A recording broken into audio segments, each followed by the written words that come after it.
Hello VNS જુના BCom ના વિદ્યાર્થી મિત્રો કેમ છો? આપણે જોડે છે FY BCom sem 1 account Chanakya commerce ક્લાસીસમાં આપનું સ્વાગત છે. હું છું કૃણાલ સર. આપણે ચેપ્ટરની શરૂઆત કરી હતી, ટૂંકા દાખલાઓનું પિક્ચર પૂરું કર્યું છે. લાંબા દાખલાઓમાં આપણે શરૂઆત કરી છે, જે 14 ગુણનો દાખલો રહેવાનો છે. તો થોડી આપણે ઝાંખી ઝલક જોઈએ કે અત્યાર સુધી આપણે જે પણ જોયું છે દાખલાઓ માટે. તો 14 માર્કનો દાખલો જે પણ તમારે રહેવાનો છે એમાં સૌપ્રથમ તમારે રકમ વાંચવાની. શું કરવાનું? પહેલા રકમ વાંચવાની. કોઈ પણ દાખલો હોય પહેલા રકમ વાંચો. ત્યાર પછી તમારે નક્કી કરવાનું કે ખરીદ કિંમત કઈ પદ્ધતિએ શોધી શકાય, ચોખ્ખી મિલકત કે અવેજ પદ્ધતિ. 99% તો અવેજ પદ્ધતિનો ઉપયોગ થતો જ નથી. કોનો થાય છે? ચોખ્ખી મિલકતનો. તો ચોખ્ખી મિલકતમાં યાદ છે, ચોખ્ખી મિલકત બરાબર કુલ મિલકત માઇનસ કુલ દેવા, અથવા તો સ્વીકારેલી મિલકત માઇનસ સ્વીકારેલા દેવા. કોણે સ્વીકારેલા હોય? કંપનીએ. યાદ છે? જે પણ મિલકત કે દેવું કંપની સ્વીકારે એને ધ્યાનમાં લેવાનું. ક્યાં? ચોખ્ખી મિલકતની ગણતરીમાં. ત્યાર પછી તમારા પેલા 10 સ્ટેપ તમારે યાદ રાખવાના છે. ખાતા બનાવવાના, બાકી લખવાની, પાકાશ્રમ મિલકત દેવા વેચી આપવાના, ખરીદ કિંમત નોંધ કરવાની, હવાલાને અસર આપવાની, વધારાના છુપા જે હોય તે હવે જ વેચી આપવાના, પછી ખાતા બંધ કરવા જવાના. બધા સ્ટેપની તમારી પર માહિતી હોવી જોઈએ, યાદ આવવું જોઈએ. સ્ટેપ વાઇઝ દાખલો ગણો તો તમારો સાચો જવાની સંભાવના એકદમ વધી જાય. પણ તમે સ્ટેપ વગર ગણો તો કદાચ તમારે કોઈ અસર આપવાની બાકી પણ રહી જઈ શકે. તો આપણે દાખલો જોઈએ આગળ.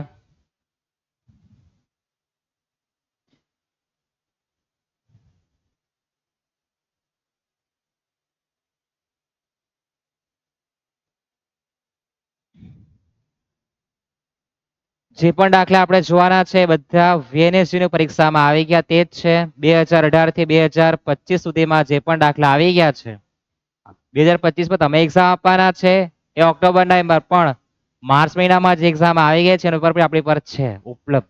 તો આપણે દાખલો જોઈએ. 14 માર્કનો જે છે તે નામ વાંચીએ. કયા વર્ષે પૂછાઈ ગયો શોધવાની જવાબદારી તમારી, મારી નહીં. તો નામ છે, વાંચો. તૃપ્તિ, સૃષ્ટિ અને વૃષ્ટિ. અનાવૃષ્ટિ નથી, વૃષ્ટિ છે. 3:2:1 ના પ્રમાણ નફો નુકસાન વેચતા ભાગીદારો છે. એમનું પાકોસર આપણને આપેલું છે. સૂચના આપી છે.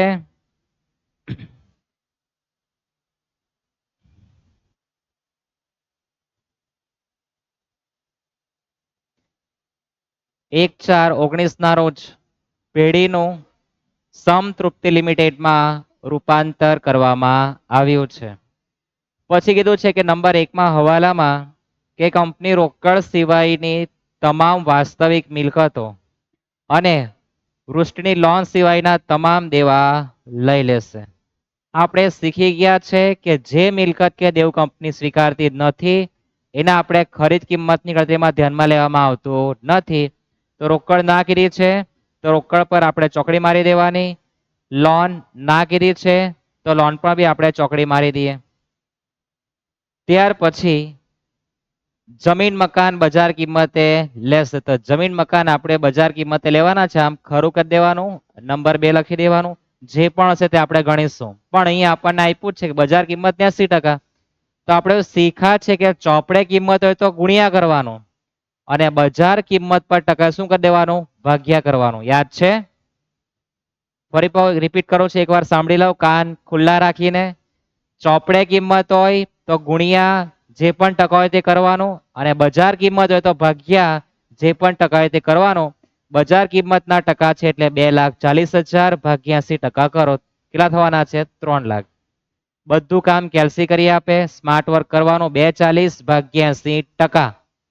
જેવું બોલો તેવું જ કેલ્સીમાં લખતા જવાનું. ઓકે. ત્યાર પછી સ્ટોકની કિંમત 1.98 સુધી વધારવી. સ્ટોક પર 3જા નંબરનો હવાલો છે. સૃષ્ટિની લોન કંપની 11% ડિબેન્ચર આપીને ચૂકવી આપવાની છે. લોન માટે પણ હવાલો છે. ઓકે.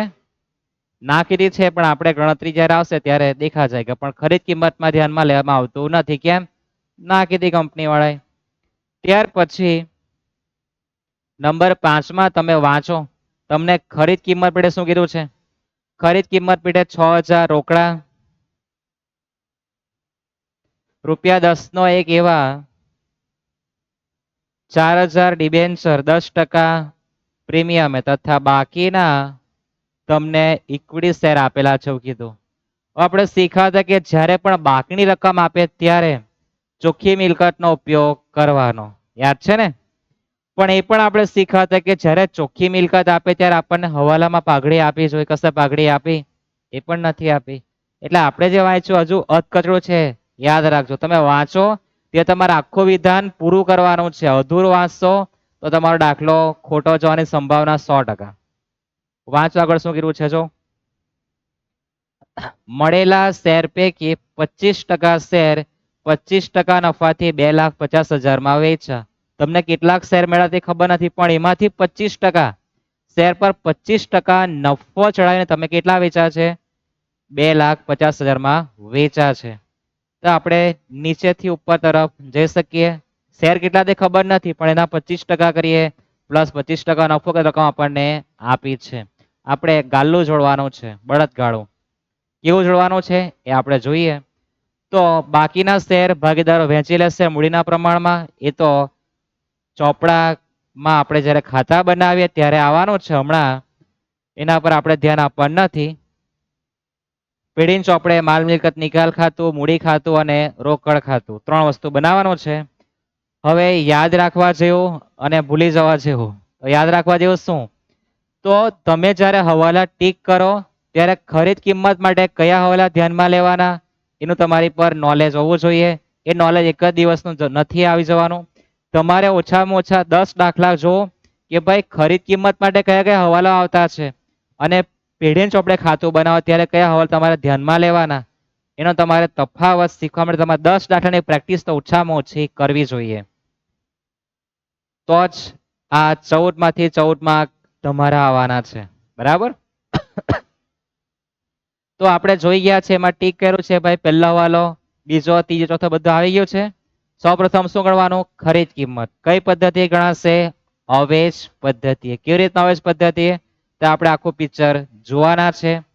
ઓકે, તો જોવા બેસો તે પહેલા ચેનલને લાઈક કરવાનું ભૂલતા નહીં, શેર કરવાનું પણ બિલકુલ ભૂલતા નહીં. તમારા મિત્રને મોકલી આપવાનું, બીજાના ભલામાં આપણું ભલું જ છે.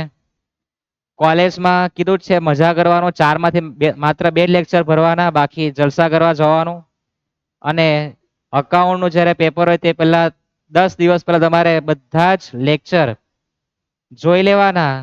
તો તમારા અકાઉન્ટમાંથી 50 માંથી ઓછામાં ઓછા 30 માર્ક તો આવે જ. માત્ર જો પ્રેક્ટિસ નહીં કરો તો. પણ જો પ્રેક્ટિસ કરો તો 40 ઉપર પણ માર્ક આવી શકે. અને સારામાં સારી મહેનત કરો. આગ લગાવી દે તમે ચોપડામાં, સામાં ગણતી વખત આગ લગાવી દો, તમારા 50 માંથી 50 પણ આવી શકે. પણ ક્યારે? તમારી મહેનત પર આધાર રાખે. મારી એકલાની મહેનત પર આધાર રાખતો નથી. તાળી 2 હાથે વાગે, 1 હાથ તાળી વાગતી જ નથી. હું એ કથા કરી જાઉં પણ તમે કથા માત્ર ઊંઘ્યા જ કરો અને પછી પૂછવામાં કે હરિરસ કેવો લાગ્યો? કથામાં હરિરસ કેવો લાગ્યો? તમે બિચારા ઊંઘમાં હો ને પછી તમે કહો કે ખારો ખારો લાગ્યો, તો પછી તમારા પર આધારે કેવી રીતના ખારો લાગ્યો છે તે. તો સૌપ્રથમ ખરીદ કિંમત ગણવાના છે. કઈ પદ્ધતિ ગણાશે ખરીદ કિંમત? ચોખ્ખી મિલકત કે અવેજ? અવેજ. કેમ અવેજ? જોઈએ તો અવેજ કેમ તે. સૌપ્રથમ તમારે હેડિંગ આપવાનું ખરીદ કિંમતની ગણતરી.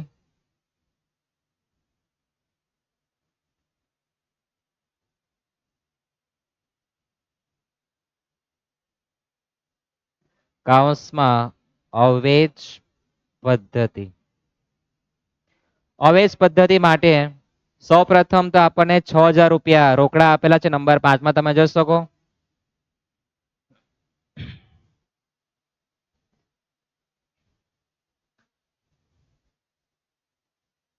રોકડા 6,000 રૂપિયા છે. ત્યાર પછી 11%ના 4,000 ડિબેન્ચર 10% પ્રીમિયમે તો 10 રૂપિયાનો ડિબેન્ચર છે, તમે જોઈ શકો છો. 10 રૂપિયાનો ડિબેન્ચર 10% પ્રીમિયમ. આપણે શીખ્યા જ છે કે પ્રીમિયમ શું થાય? પ્રીમિયમ શું થવાનું છે? પ્લસ. તો 10 રૂપિયાનો શેર, જેવું લખ્યું તેવું જ કામ કેલ્સીમાં કરવાનું. 10 + 10%, 11 આવે. તો 11 રૂપિયા છે અને સંખ્યા કેટલી આપી છે? 4,000. કેટલી સંખ્યા છે? 4000. તો 11% જે ડિબેન્ચર છે એ 4000 સંખ્યા ધરાવે, 11 રૂપિયા ભાવ, તો 44,000 રૂપિયાનો તમને ડિબેન્ચર આપવાના છે. યાદ રહેશે, પહેલા સંખ્યા લખવાનો, પછી એનો ભાવ લખવાનો. 10 રૂપિયાનો છે પણ 10% પ્રીમિયમ. પ્રીમિયમ તમારે ભાવમાં પ્લસ કરી દેવાનું, દાર્શનિક કિંમતમાં જે હોય તે. ત્યાર પછી કીધું છે કે બાકીની રકમના ઇક્વિટી શેર આપ્યા છે. તમને શીખવેલું કે બાકી દેખાય એટલે ચોખ્ખી મિલકત જ ગણવાનું, પણ આગળ બિચારું જબરજસ્ત પિક્ચર આપેલું હતું કે ભાઈ શેર જે મળ્યા હતા એમાંથી 25% પ્રીમિયમ વેચે રૂપિયા તમને આપેલા જ છે. તો આપણે ઊંધી ગણતરી કરવાના છે. કેવી રીતના અંદર જોઈએ તો મળેલા શેર, કયા શેર? Equity share. જો 100 હોય, આપણે ધારી લઈએ કે 100 રૂપિયાનો હોય, તેમાંથી આપણે 25% શેર, એટલે કે 100 ના 25% કેટલા આવે? 25 જ આવે. તો આપણે ટકા લખતા નથી, માત્ર 25 લખીએ.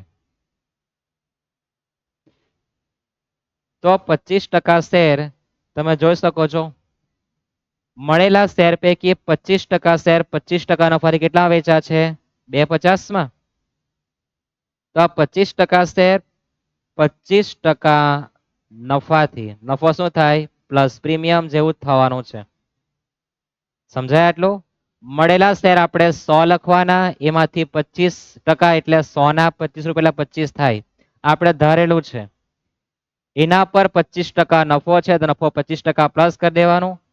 તો ગણતરી કરવાની, તમારી પર બી કેલ્સી છે ને મારી પર બી, જેવું લખો તેવું જ કામ. કેલ્સી પર 25 વત્તા 25% કરો, 31.25 રૂપિયાના જો શેર તમે વેચો. ક્યારે? જો 100 રૂપિયાનો હોય ત્યારે. કેટલાનો? 100 રૂપિયાનો.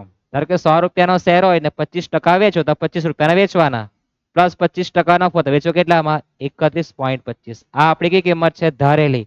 આપણને 31.25 જે વેચેલા છે તેના કેટલા રૂપિયા આપ્યા? 2,50,000. કેટલા આપેલા છે? 250. તો અહીંયા આપણે લખી દઈએ 2,50,000 રૂપિયાના શેર આપણે જે વેચેલા છે. સમજાય ને આટલું? નફો ચડાવીને આપણે આ વેચેલા, શું કરેલું છે? વેચેલા. તે રકમ આપણી પર કેટલી છે? 250. તો આપણે ધારીતી કિંમત કેટલી આવી? 31.25. તો 31.25 છે 250. તો મને મળેલા 100 એ કેટલા? કેલ્સી વાપરવાનું, તો 8 લાખ રૂપિયા આવવાના છે. કેટલા આવે? 8 લાખ રૂપિયા. તમારી પર કેલ્સી છે જ, કેલ્સીમાં લખવાનું 2,50,000, પોતાના ભાગ્યા કરે એટલે ભાગ્યા 31.25 ગુણ્યા 100 કરી દેવાનું. કેલ્સીમાં 8 લાખ તમને બી દેખાશે ને મને દેખાશે. તો તમને જે શેર મળેલા છે એ કેટલા રૂપિયાના છે? 8 લાખ રૂપિયાના. કેટલા રૂપિયાના છે? 8 લાખના. સમજાઈ ગયું? આટલાના તમને મળેલા હતા. હવે એમાંથી તમે 25% વેચો એટલે 8 લાખના 25% કરો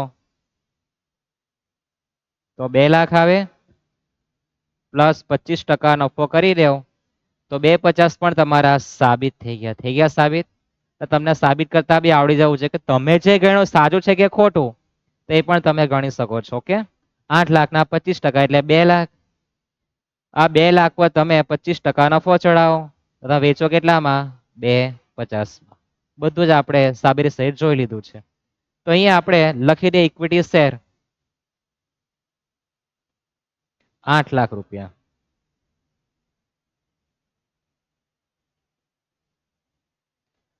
તો આપણી ખરીદ કિંમત કેટલી આવશે? 8,50,000. 3 જ માહિતી આપી છે, બીજું કઈ આપેલું નથી. તો અવેજ પદ્ધતિ એ કેવી રીતના ગણ્યું છે ને જબરજસ્ત હવાલો આપેલો. આ રીતના જ ગણાય. તો આપણી ખરીદ કિંમત નક્કી થઈ ગઈ. ખરીદ કિંમતની બે આમનોંધ છે. જો તમે ભૂલી જતા હો તો આપણે આમનોંધ પણ લખી દઈએ. તમે ભૂલી જતા હો તો આપણે આમનોંધ પણ લખી દઈએ.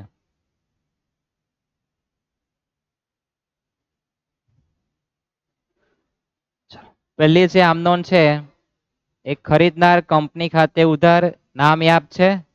સમતૃપ્તિ. જો તમે જોઈ શકો નામ છે સમતૃપ્તિ છે ને.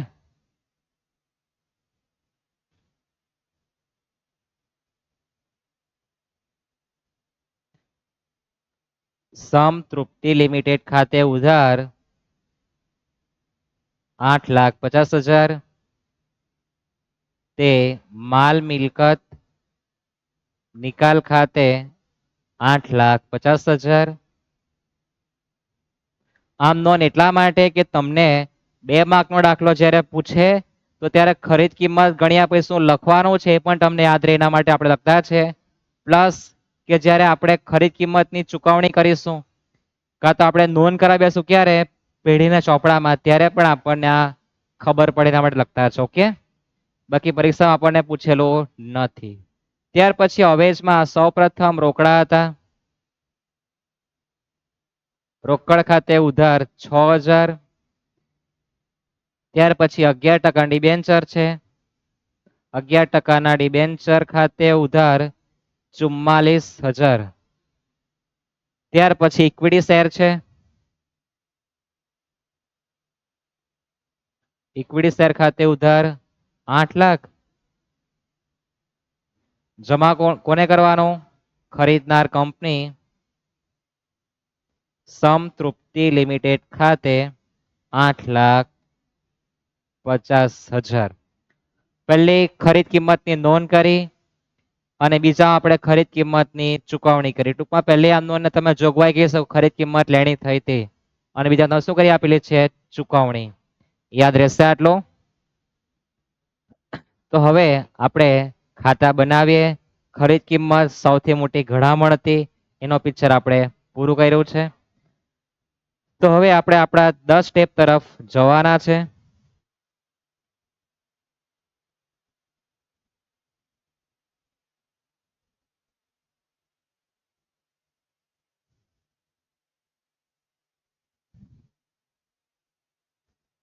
તો સ્ટેપમાં જોઈએ તો આપણે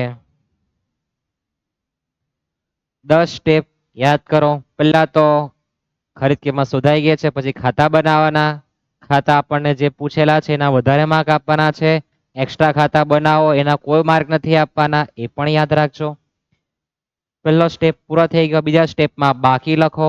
ત્રીજા સ્ટેપમાં અનામત વેચી આપો. પાકા સર્વે અને મિલકત ત્યાં દેવા તે જ કિંમતે ક્યાં લખવાના? માલ મિલકત નિકાલ ખાતામાં. ખરીદ કિંમતની નોંધ કરો. વધારાના છૂપાને અસર આપી દેવો. અવેજની વહેંચણી કરી આપો. ખાતા બંધ કરો. આટલું જ છે, પણ યાદ રાખવા માટે તમારા ભેજામાં જતું નથી. તમે રસ્તા પર જતા હો, તમારી ટુ વ્હીલ હોય અને સામે બી ટુ વ્હીલ હોય, બંનેનો અકસ્માત થાય તો તે સમયે તમે સામાસામે જે ગાળો આપો અને જો કદાચ મારામારી થાય તમે કેટલા લાફા માર્યા, ક્યાં માર્યા એનું પણ તમને બધું જ યાદ રહે ને. તો તેઓ દાખલામાં પણ યાદ રાખો કે તમારી જ્યારે મારામારી છે તમે કયા પ્રકારની ગાળ બોલ્યા હતા, શું કર્યું હતું, એ તમને કેવું યાદ રહી જાય? પેલા તો આ રીતના બોલેલો, પેલા આના પર બોલેલો, પેલા આમ બોલેલો, એ કેવું યાદ રહી જાય? રહી જાય ને યાદ. તો તમે દાખલાને બી એવું સમજો કે તમને ગાળ આપતો છે. 10 સ્ટેપમાં તમને ગાળ આપી ગયો સમજો.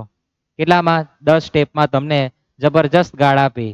પહેલા સ્ટેપમાં ખાતા બનાવવા કીધા, બીજા સ્ટેપમાં બાકી કીધી, ત્રીજામાં વહેંચણી કીધી અનામતોની, ત્રીજામાં પૈટું ચોથા નંબરમાં પાકાસર મિલકત દેવાની ઉતારો મારવા કીધું, ખરીદ કિંમત નોંધવા કીધું, છુપા અને વધારાનો અસર આપવા કીધી, અને ખાતા બંધ કરવા અવેજ વેચવા કીધું. આટલું જ છે. સમજો તો ઈઝી વસ્તુ, નહીં સમજો તો માથાનો દુખાવો છે. જોઈએ આપણે ખાતા બનાવીએ. સૌપ્રથમ માલ મિલકત નિકાલ ખાતું બનાવવાનું છે.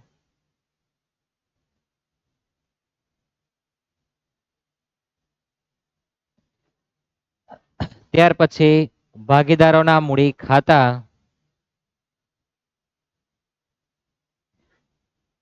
ત્યાર પછી તમારો રોકડ ઓબ્લિક બેંક ખાતું.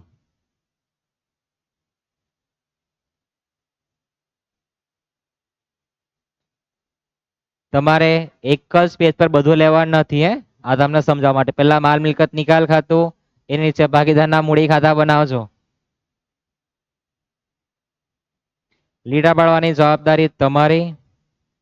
માણસ સીધો તો લીટી સીધી આવે અને વાંકો ચૂકો હોય તો વાંકી ચૂકી આવે. તમે લીટી જોઈને કોમેન્ટ કરતા નહીં. 3 ભાગીદાર છે ને?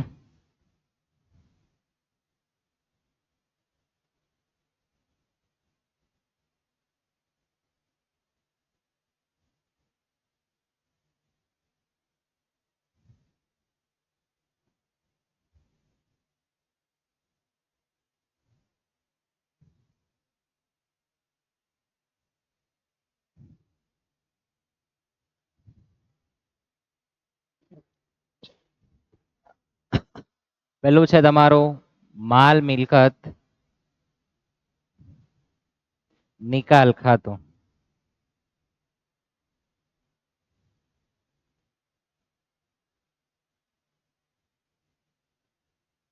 વિગત રકમ વિગત રકમ. ત્યાર પછી તમારા ભાગીદારોના મૂડી ખાતા આવવાના છે.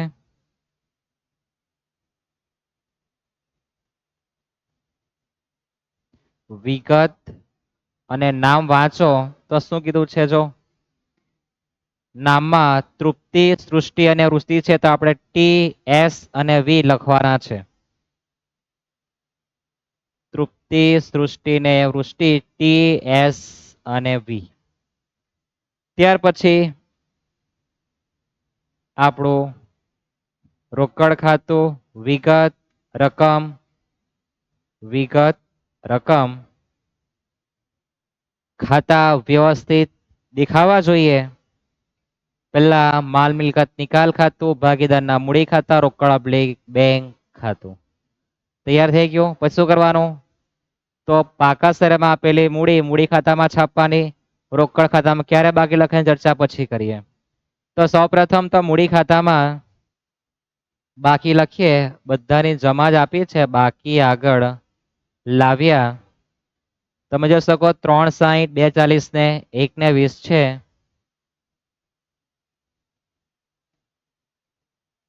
360, 240 અને 1,20,000 લખવાના છે. ઓકે, લખાશે 360, 240 અને 1 ને 20 લખતા જોજો. પછી તમને આંકડા નહીં વંચારે, જવાબદારી તમારા લોકોને, મારી નહીં. રોકડ ખાતામાં બાકી ક્યારે લખાય? જો પાકા શેરમાં રોકડ પર ચોકડી મારી હોય. છોકરી જેવું છે રોકડ ખાતું. છોકરી ના બોલે તો આપણે શું સમજવાનું? હા. અને છોકરી જો હા બોલે તો શું સમજવાનું? ના. ક્યારે? બધી જ જગ્યાએ. જે સ્થિતિમાં છોકરી ના કહેતી તો સમજણ કે એની હાથ છે. અને છોકરી જો હા કે તો સમજો કે ના જ છે. બરાબર? બહુ ઝડપથી હા કીધું સમજણ કે દાળમાં કાળું જ છે. ઓકે, આ ચોકડી મારી તો બાકી લખવા જવાનું. ચોકડી ની મારે તો બાકી લખવાની જરૂર ના. ચોકડી મારે એટલે લખવા જવાનું. ના કીધું છે એટલે હાથ પાડવાની છે. રોકડ ખાતામાં બાકી આગળ લાવ્યા. રકમ છે 5,000. ત્યાર પછી અનામતો વેચી આપવાની. અનામત તરફ નજર કરીએ તો સામાન્ય અનામત છે. દેખાય બધાને? સામાન્ય અનામત એક જ અનામત છે. સામાન્ય અનામત 54,000 છે. નફા નુકસાનનું પ્રમાણ 3:2:1 આપેલું છે. 54,000 ને વેચી આપજો. સામાન્ય અનામત કેલ્સીમાં લખવાનું 54,000. નફા નુકસાનનું પ્રમાણ એમનું 3:2:1 તો 3, 2 ને 1 એટલે ટોટલ 6 થાય. 54,000 ભાગ્યા 6. કેલ્સી વાપરજો. મને તો કંટાળો લાગે વાપરવાનો, તમારા પર વાપરજો. બરાબર?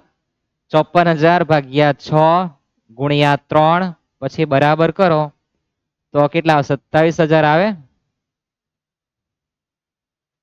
હવે ઉતાવળ નહીં કરતા. કેલ્સીમાં 2 પછી ઇઝ ઇક્વલ કરી દેજો. કેટલા આવે? જો તો 2 પછી બરાબર કરો. તમારા કેટલા થવાના છે? તો 18,000 થશે ને? ત્યાર પછી 1 પછી બરાબર કરો. કેટલા આવશે? 9,000. તો તમારે સામાન્ય અનામત વેચી આપવાનું છે.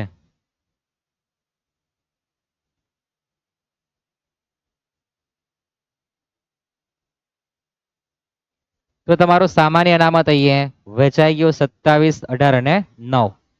બીજું કઈ અનામતમાં તમને આપેલો નથી. આપણા 3 સ્ટેપ ક્લિયર થઈ ગયા. પછી પાકલ સરવાળામાં તમામ મિલકતને દેવા તે જ કિંમતે કાં છાપવાના? માલ મિલકત નિકાલ ખાતામાં ને. તો જે મિલકતો છે એ જે રકમ આપી તે પ્રમાણે પૂરેપૂરું કાં છાપવાનું? માલ મિલકતમાં ઉધાર બાજુ. કેમ? મિલકતોની ઉધાર બાકી આવે તમારે માલ મિલકત નિકાલ ખાતામાં બધું જ છાપવાનું છે. પહેલા આપેલું છે તમારી પાઘડી બેન. પાઘડી ખાતે રકમ કેટલી છે? 93,000. ત્યાર પછી જમીન મકાન છે, હવાલો કોઈ ધ્યાનમાં નહીં લેવાય, તે જ કિંમતે છાપવાનું. જમીન મકાન 240. જમીન મકાન 2,40,000. ખાતે લખવાનું ભૂલતા નહીં. ખાતે બધામાં જમીન મકાન ખાતે છે. ત્યાર પછી સ્ટોક છે 81.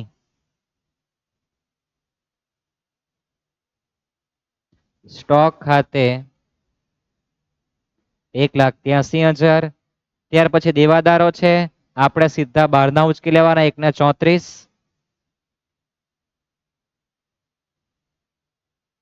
દેવાદારો ખાતે 1,34,000. ત્યાર પછી મશીનરી છે 1,36.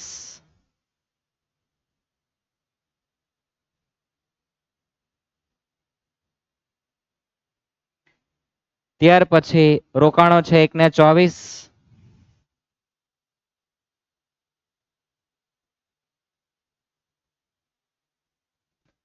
ત્યાર પછી રોકડ ખાતામાં છાપકામ થઈ ગયેલું છે, તમે જોઈ શકો છે ને. એટલે ફરી પણ તમારે માલ મિલકતમાં લખવાનું આવતું નથી. ત્યાર પછી જો પ્રાથમિક ખર્ચા 35 છે, તો પ્રાથમિક ખર્ચા 35,000. તો તમે જોઈ શકો મિલકત બાજનું પૂરેપૂરું પિક્ચર આપણે પૂરું કરી નાખ્યું. હવે દેવા બાજનું જોઈએ તો મૂડી ખાતામાં લખાઈ ગઈ, તમે જોઈ શકો છો. અનામત પણ આવી ગઈ છે મૂડી ખાતામાં, તમે જોઈ શકો છો આવી ગયો છે. ત્યાર પછી રોકાણ વધઘટ ફંડ, સૃષ્ટિની લોન, લેણદારો, દેવી ઊંડી, ઘસારા ફંડ બેઠું જ જોઈને છાપ્યા જ કરવાનું. કામ માલ મિલકતમાં જવા બાજુ પણ રકમ શાંતિપૂર્વક લખવાની. બરાબર. ઉતાવળે આંબા પાકતા નથી. કેરી નહીં પાકે, પણ કહેવત આપણે ખોટી છે, ઉતાવળે આંબા નહીં પાકે. એવું કેવું છે કે ઉતાવળે કેરી પાકતી નથી, પણ કહેવત કે બદલ નાખી ઉતાવળે આંબા પાકતા નથી. આંબા પર જે ફળ લાગે એને કેરી કહેવાય, પણ ઉતાવળે આંબા પાકતા નથી. કહેવાનો અર્થ તમારે સમજી લેવો અને જાણી લેવો. તો લખીએ આપણે સૌપ્રથમ રોકાણ વધઘટ ફંડ છે 23,000. રોકાણ વધઘટ ફંડ ખાતે 23,000. ત્યાર પછી લોન છે સૃષ્ટિની 44,000. એસની લોન 44,000. ત્યાર પછી લેણદારો 66.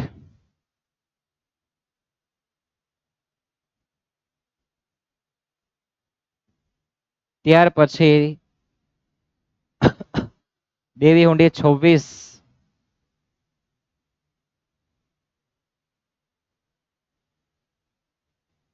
ત્યાર પછી ઘસારા ફંડ 17,000.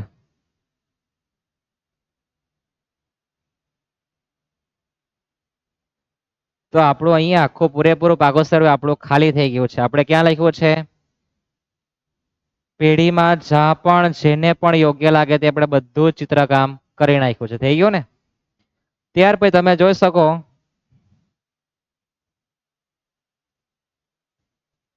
તો આપણો જે નિયમ કે તે શું કરવાનો? ખરીદ કિંમતની નોંધ કરવા જવાનું. ખરીદ કિંમતની આમ નોંધ આપણે લખી છે ને. સમતૃપ્તિ લિમિટેડ ખાતે ઉધાર ખરીદનાર કંપનીનું આપણે ખાતું બનાવ્યું નથી, તો આપણે અસર પણ નહીં આપવાનું. પણ માલ મિલકત નિકાલ ખાતે જમા છે, તો માલ મિલકત નિકાલ ખાતાના ઘરમાં ઘૂસી જવાનું. જમા બાજુ પર લખવાનું ખરીદનાર કંપની ખાતે 8,50,000 ની ખરીદ કિંમત છે તે લખવાનું. અથવા તો કોઈની ઈચ્છા કે મારે તો લખવું છે નામ, તો તે સમતૃપ્તિ લિમિટ ખાતે પણ લખી શકે. યાદ રહેશે આ? તમે નામ નહીં જાણતા હોય કાં તો નામ લખવાનું ખબર નહીં પડે તો ખરીદનાર કંપની ખાતે લખો.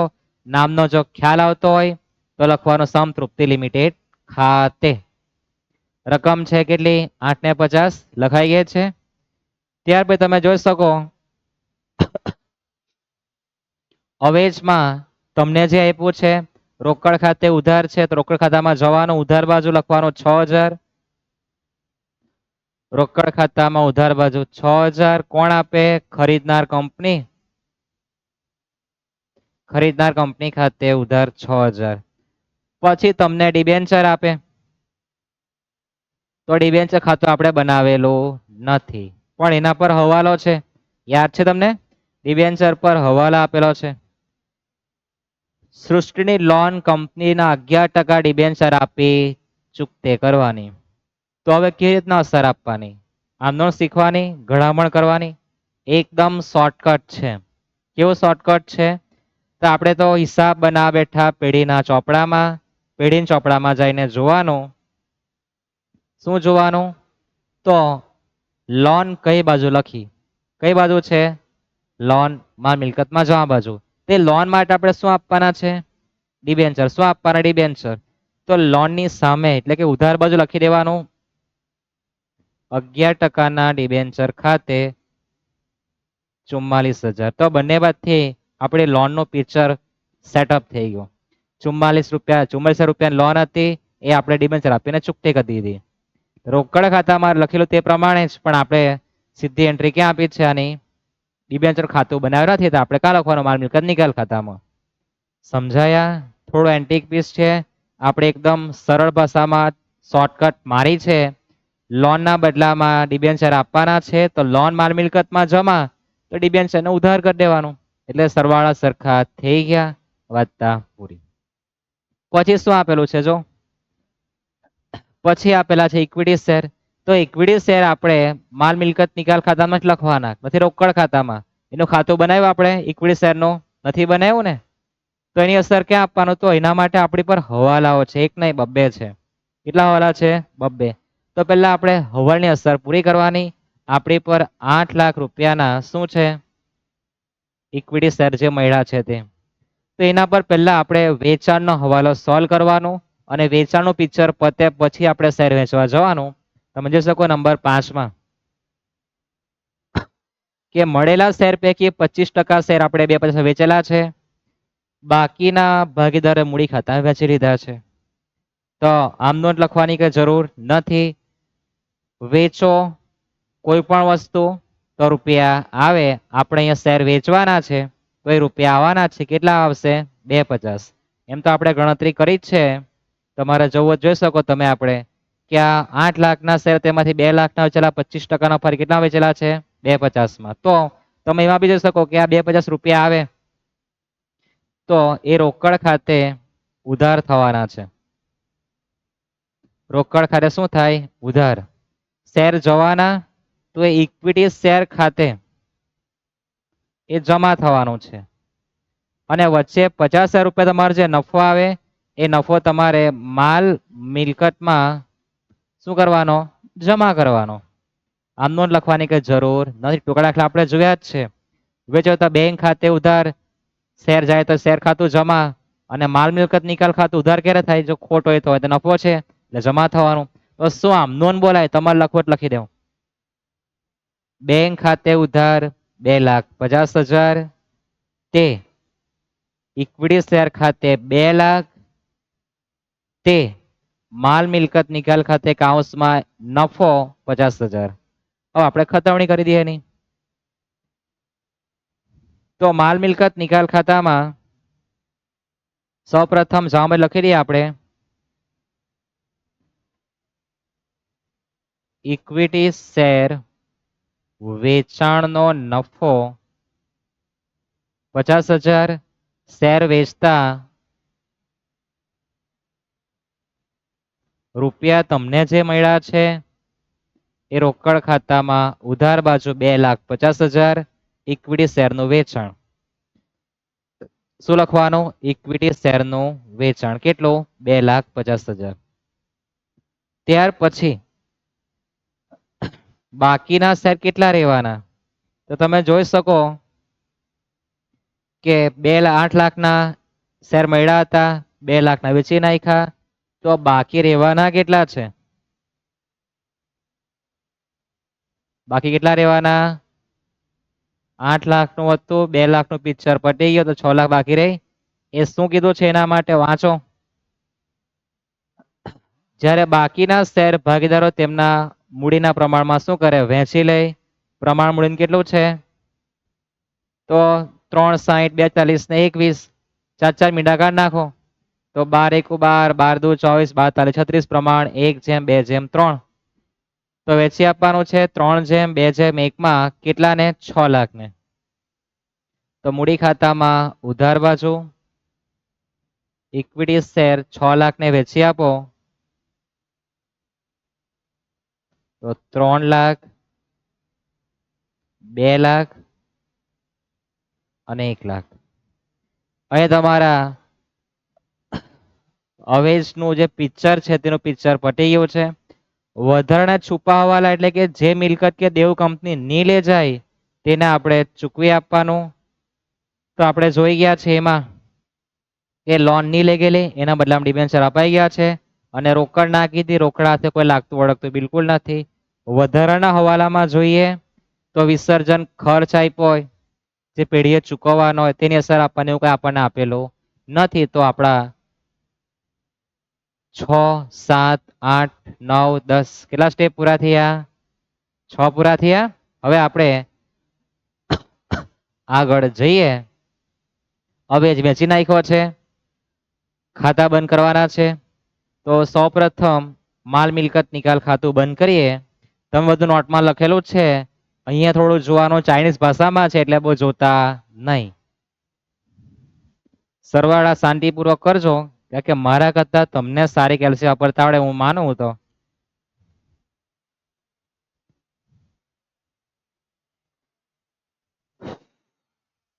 સરવાળા કરવાની જવાબદારી તમારી.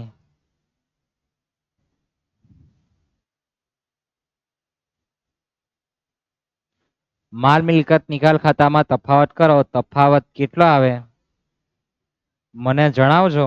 તમે એકલા લખ્યા નહીં કરતા, કે આપણે ચર્ચા કરી છે કે બીજાના ભલામાં આપણું ભલું છે, એટલે મારું પણ કઈ ભલું થવું જોઈએ. તો તમારો જે તફાવત જે છે તે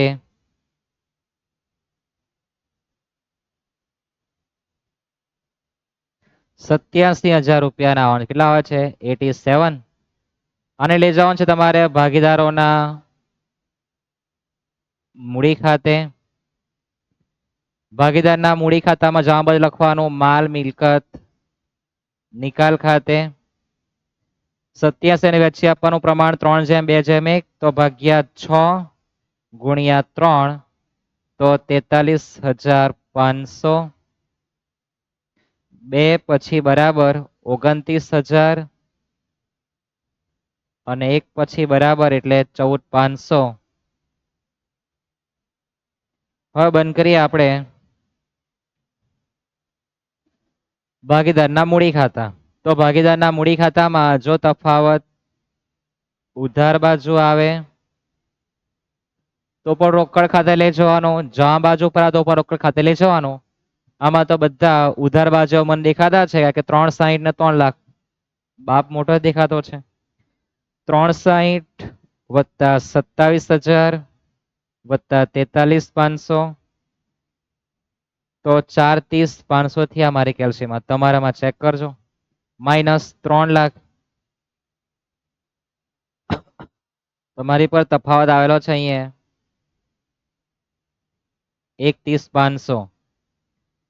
ત્યાર પછી બાજુવાળાના એસના ખાનામાં 240 પ્લસ 18,000 પ્લસ 29,000 માઇનસ 2 લાખ કરી દઈએ, તો 87,000 રૂપિયાનો તફાવત આવે. તમારો આવે? ચેક કરજો. 1,20,000 9,000, 14,500, 43,500 નો તફાવત આવે. એ લેજો રોકડ ખાતામાં જવા બાજુ. ટી ના મૂડી ખાતે, એસ ના મૂડી ખાતે અને વી ના મૂડી ખાતે રકમ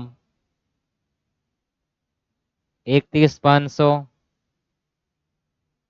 87,000, 43,500 બંને બાજુ પર સરવાળા સરખા થવા જોઈએ તો તમારો દાખલો સાચો. ખોટો કહેવાતો નથી, એન્ટ્રીના માર્ક મળવાના છે એટલે હોશિયારી મારવી નહીં. સાચો પડે તો, ખોટો પડે તો ટેન્શન નહીં લેવાનું, આવવાના છે માર્ક એન્ટ્રીના. 31,500 પ્લસ 87,000 પ્લસ 43,500 કરો તો બંને બાજુ પર મારા તો ટાટિયા બેસી ગયા, તમારા પણ બેસવા જોઈએ. કેટલા? 2,61,000. સરવાળા સરખા થવા જોઈએ. 14 માર્કમાં કઈ લેવાનું નહીં મળે, તમને યાદ રહેવું જોઈએ. ઓકે, તો આ 14 માર્કનો દાખલો છે, આપણે અહીંયા પૂરો કરીએ. દાખલામાં એકદમ સારામાં સારી સમજ પડી હોય તો કમેન્ટ બોક્સમાં ઠેંગો આપી દેજો, અને સમજ નહીં પડી હોય તો ઊંધો ઠેંગો આપજો, પણ આપજો જરૂર. અને કીધું છે તેમ બધા દાખલા આપણે ચલાવવાના છે. અહીંયા એક પણ દાખલા બાકી રાખવાના નથી. પણ તમે વિડીયો શેર કરો તમારા મિત્રોને, થોડી મને પણ સબસ્ક્રાઈબરની જરૂર છે. સબસ્ક્રાઈબ 500 ઉપર થાય તો જ લાઈવ ભણી શકાય. લાઈવમાં તમને વધારે ખ્યાલ આવે. તમે કહી શકો, આમાં 2 વખત તમે પૂછી શકો, આમાં તો મને ખબર જ નહીં પડે કે તમારું કાં અટકેલું છે. એટલે સબસ્ક્રાઈબ કરવાનું ભૂલતા નહીં. તમે તમારા ઘરમાં જે પણ તેની પર સબસ્ક્રાઈબ કરાવી દો. સબસ્ક્રાઈબ કરવામાં તમારો કોઈ લોસ જવાનો નથી. ઓકે, એક નોટિફિકેશન આવશે જ્યારે વિડીયો અપલોડ થશે ત્યારે, એટલું તમને નુકસાન નથી થતું. બરાબર છે, સામાન્ય નુકસાન છે. તો લાઈક કરવાનું ભૂલતા નહીં. બાકીના દાખલા પણ આપણે જોવાના છે. હવે ભાઈ દાખલો છે આવવાનો છે, તે નું નામ છે યોહાન અને જેહાન. નેક્સ્ટ દાખલા આપણે જોશું. તો 1 કલાકનો સમય તો નથી, આપણે 42 મિનિટ સમય થયો છે. એમાં તો આપણે 15 મિનિટ તો ચર્ચા જ કરી છે. એટલે દાખલો ગણવા માટે ઓછામાં ઓછી 30 મિનિટનો દાખલો પતી જાય. પણ ક્યારે? તમને સંપૂર્ણ થિયરી ખબર હોય તો. અને એક જ દિવસનું કામ નથી, તમને 10 દિવસની મેં ચર્ચા કરી જ છે. અને હું જેટલા સ્ટેપ કહ્યા એટલા યાદ રાખવાના. ગાળ આપે એમ સમજીને તમારે યાદ રાખવા જવાનું, એટલે બધું યાદ રહેશે. ઓકે, ધન્યવાદ.